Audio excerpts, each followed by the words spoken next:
आप जन सुराज से एकमा एक विधानसभा के नेता है। एकमा में जन सुराज की चल रही है, कैसा कर रहा है? देखिए, एकमा में जनसुराज काफी अच्छा।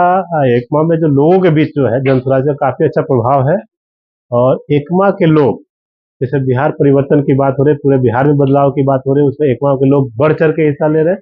अभी जो एकमा में सभा हुई, उस सभा में आपने देखा कि प्रशांत जी को सुनने के लिए दूर हर गांव से, मतलब एकमा विधानसभा के हर गांव से लोग आए। और सबको ये लगता है कि एकमा में परिवर्तन होना चाहिए, क्योंकि पूर्व के दोनों सरकार का जो कार्यकाल रहा है, लोगों के बीच काफी लोग नाराज हैं। सबको लगता है कि जैसे पूरे बिहार में परिवर्तन हो रहा है, वैसे एकमा में परिवर्तन हो। यही एकमा में के लोगों के बीच में है। वैसे एकमा की अभी स्थिति क्या है, कैसे आप देखते हैं, क्या क्या यहाँ पे बेहतर किया जा सकता है, आपका रोड मैप क्या है? देखिए, एकमा में जैसे हमारा जो जन स्वराज की मुहिम है, वो पूरे बिहार के लिए है। सबके लिए एक चीज है कि वो जो सरकार रहेगी तो हमारा ये चीज होगा, उसको पहले बढ़ चढ़ के एकमा में हम भाग, मतलब उसको इम्प्लीमेंट कराने का प्रयास रहेगा कि टोटल चीजें एकमा में लागू हो। प्लस इसके अलावा एकमा में जो है अभी तक जो पिछड़ा हुआ इलाका है, उसमें जो सबसे बड़ा दिक्कत है कि एकमा में एजुकेशन के नाम पे जीरो है। तो एजुकेशन पे हम लोग जो फोकस करेंगे, शिक्षा पे सब लोग बात करते हैं, हम लोग ये बात करें कि भैया अभी तक बात करने के बावजूद एकमा में डिग्री कॉलेज क्यों नहीं हुआ। तो प्रथम ये डिग्री कॉलेज की व्यवस्था हो, पॉलिटेक्निक कॉलेज की व्यवस्था हो, जिसमें गवर्नमेंट का ट्रेनिंग हो सके, गवर्नमेंट की व्यवस्था बन सके, इसके लिए हम लोग काम कर रहे हैं। और बाकी जैसे कृषि पे जो बातचीत हो रही है, कृषि पे हम लोग नगदी नगदी फसल के लिए काम करेंगे। आप काफी बेल्ट में काम होता है, उसको और ग्रो किया जाएगा।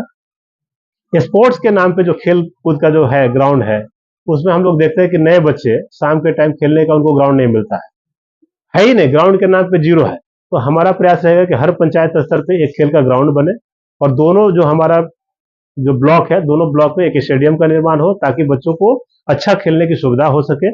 अभी इन चीजों पे हम लोग एक ब्लूप्रिंट तैयार करके बैठे हैं। बाकी पलायन की बात जो करते हैं, रोजगार की बात, रोजगार पे हम लोग का ये है कि भैया 10-15 हजार की रोजी रोजगार के लिए जो आपको चेन्नई, दिल्ली, बॉम्बे कमाने जाना होगा, उसकी व्यवस्था हम लोग यहाँ पे करेंगे। और चूंकि केवल ये नहीं कहना कि भाई कैसे करेंगे, उसका पूरा ब्लूप्रिंट हम लोग तैयार करके बैठे हैं। तो एकमा में वो सारी चीजें लागू होगी। इसके लिए हम लोग काफी प्रयास में पहले से इसकी तैयारी हम लोग कर रहे हैं। टिकट को लेकर कितने आश्वस्त हैं? देखिए, टिकट के लिए प्रशांत जी का निर्णय है। हमारी पार्टी की तरफ से कई फोरम है, हमारे यहाँ टिकट सिलेक्शन का एक पैरामीटर है। उस पैरामीटर में सबका एक मार्किंग होगा, नंबर्स मिलेगा, आपके काम करने का तरीका, आपका सामाजिक पहचान, आपके लोगों के बीच में पकड़, आपका एजुकेशन, बहुत सारी चीजें हैं जिस क्राइटेरिया पे हम लोग फुलफिल हो रहा है। और एक सर्वे हो रहा है, बाकी लोगों के बीच लोगों का सर्वे होगा, जो रिपोर्ट होगा वो प्रशांत जी के पास निर्णय होगा। हमको लगता है जिस हिसाब से, जिस तरीके से हम एकमा में लगे हैं, हमको मौका मिलना चाहिए। बाकी पार्टी जो निर्णय करेगी, हम पार्टी के निर्णय के साथ हैं। एक क्वेश्चन करना चाहेंगे सर, ये हाल ही में सीएम का जो यहाँ पर दौरा हुआ था, रातों रात देखा गया कि सड़क की व्यवस्था जो है दुरुस्त कर दी गई है, और अभी इस सड़क से होकर हम लोग आए हैं, सड़क की दुर्दशा है। तो जब कोई बड़े उच्च अधिकारी या बड़े सभ्य के जो नेतागण आते हैं, तो रातों रात व्यवस्थाएं हो जाती है। अगर ये व्यवस्था अगर कंटिन्यू रहे, बिहार में इस तरह की तो समस्या नहीं हो सकती।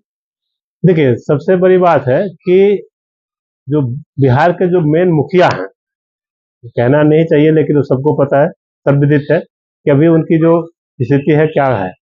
मेरा ये कहना है कि केवल अगर कोई बड़े नेता आए, उनके लिए सड़क बन जाए, उसके लिए प्रशासनिक व्यवस्था सुधर जाए, उसके लिए सब कुछ दुरुस्त हो जाए, और आम जनता क्या, बाकी लोगों के लिए, बाकी लोग भी तो हैं।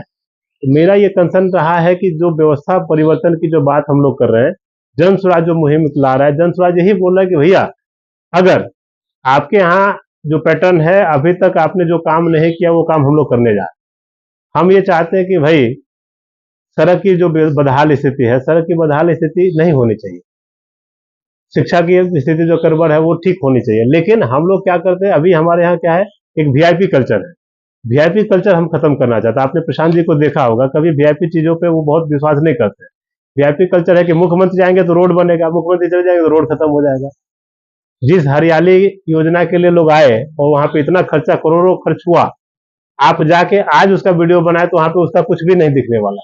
तो भाई ये पैसे को, हमारे मेहनत के पैसे को, मेरा ये कहना है कि हम सभी के टैक्स के पैसे से ये सारी चीजें होती है, न कि कोई अपने घर से दे के आता है। तो उस पैसे को वेस्ट किया जाता है केवल वीआईपी ट्रीटमेंट के नाम पे। क्योंकि सड़क बनाने का जो प्रोसेस है, अगर आप ग्रेजुअल से काम नहीं होता, सड़क बनाने का एक टाइम फ्रेम होता है। अगर मान लीजिए कि आप ब्लैक स्पोर्टिंग का ब्लैक टॉपिंग का जो काम होता है उसको टाइम नहीं मिलेगा तो खराब हो जाएगा।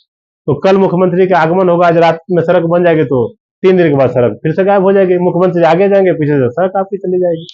तो ये सारी चीजें तो हम लोग चाहते हैं कि ये सब सुधार हो और इसके लिए हम लोग प्रयास में भी है, यही बात है। अपना परिचय दीजिए। विकास सिंह 113 एकमा विधानसभा जन स्वराज की तरफ से हम भावी प्रत्याशी हैं।